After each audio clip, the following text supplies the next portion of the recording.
Doktor Resha, po diskutonim pak me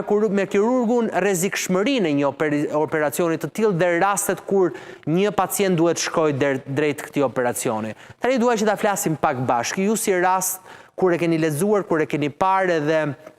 fakti që shihni një infarkt akut që ka çuar pacienten një ditë pas operacionit drejt humbjes së jetës. Çfarë kalon nëpër të edhe në aspektin tuaj profesional? Në rast të parë i shpreh ngushëllimet më të përzemërta familjes për këtë humbje të jashtëzakonshme, sidomos kur bëhet në një fjalë që në anë të një gabimi mjekësor mund ta kesh shpëtuar jetën e pacientit, kështu që në emër të mjekëve i kërkojmë një ngushëllim sa më të madh ta pranojnë. Si mjek e urgjence, Flori, do thoya që pas një operimi, pra nuk flasim për një urgjencë, pra një infarkt të zemrës që ndodh në kushte të qeta, ku pacienti ka një stres ose një dhimbje të theksuar ose një situatë krize në jetën e tij, mund të shfaqet infarkti i zemrës, kjo janë kushtet më të zakonshme. Në rastin konkret kemi të bëjmë një ndërhyrje kirurgjikale, e cila përfaqëson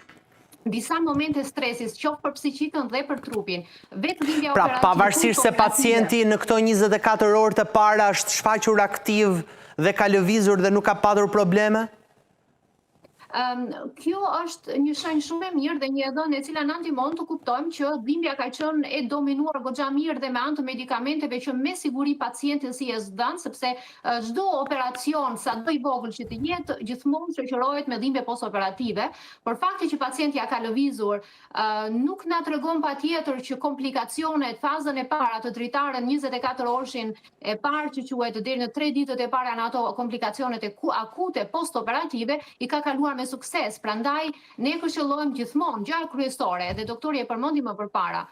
nga e cili mund të vdesë një pacient pas një operimi janë trombozat. Pra, kjo lëvizshmëria është gjë shumë e mirë, ne e kërkojmë që pacienti pasi të operohet të fillojë që të lëvizi, por gjithmonë nën mbulimi, mund ta quajmë nën atë çadrën e antikoagulimit, holluesve të gjakut, të cilët janë një detyrim për çdo lloj operimi dhe janë operatorët që japin ato linjat ose guidelines sa ditë dhe sa në çfarë doze duan që të hollojnë gjakun, sepse varet nga madhësia e operimit. E qartë. Unë si mjek e urgjence... Ndikon mosha e pacientit fakti që ka qenë 54 vjeçare? Patjetër që është një faktor rreziku. Mosha, gjinia femërore, mosha e lartë, sëmundje të tjera që përmendi dhe doktori shoqëruese, të gjitha e komplikojnë, mund ta quajmë ecurinë pas një operimi. Por kjo nuk është një pengesë. Mosha nuk duhet të jetë arsye pse duhet vdesë një pacient nga post-operimit, por po e themi që standardja, pse mund të kenë, nëse unë gjej këtë si histori dhe më kërkohet një gjykim, atëherë do thoya që pacienti ka lëvizur në ato ditët e para dhe nëse nuk ka një antikoagulim, pra një hollim të mirë të gjakut post-operativ,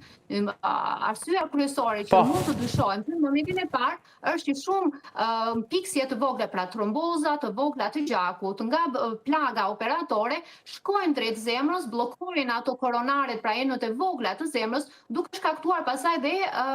qoftë infarkte masive të zemrës, por mund të shkojnë në drejtim të trurit dhe mund të japin ato të ashtu quhetrat insulte cerebrale. Kjo do ishte dyshimi im klinik kur dëgjoj këto të dhëna që ju thot Flori, dhe fakti që është 54 vjeçë nuk luan asnjë rol, për ne në Gjermani mosha 54 vjeçare është një gocë e re, mund ta quajmë, pra është një moshë goxha e re dhe nuk quhet e avancuar. Pra ju thoni që sigurisht rreziku, pra kur e lexoni nga jashtë atë çfarë mund të ketë ndodhur, thoni që mund të jetë një trompozë e cila është post-operacionale, që mundet... Pra në qoftë se pacientja nuk ka vuajtur nga dhimbje shumë të mëdha të paballueshme që nuk e arrin dot i korrigjojnë, po i quajmë qoftë me opiate, pra me morfium, që do të thotë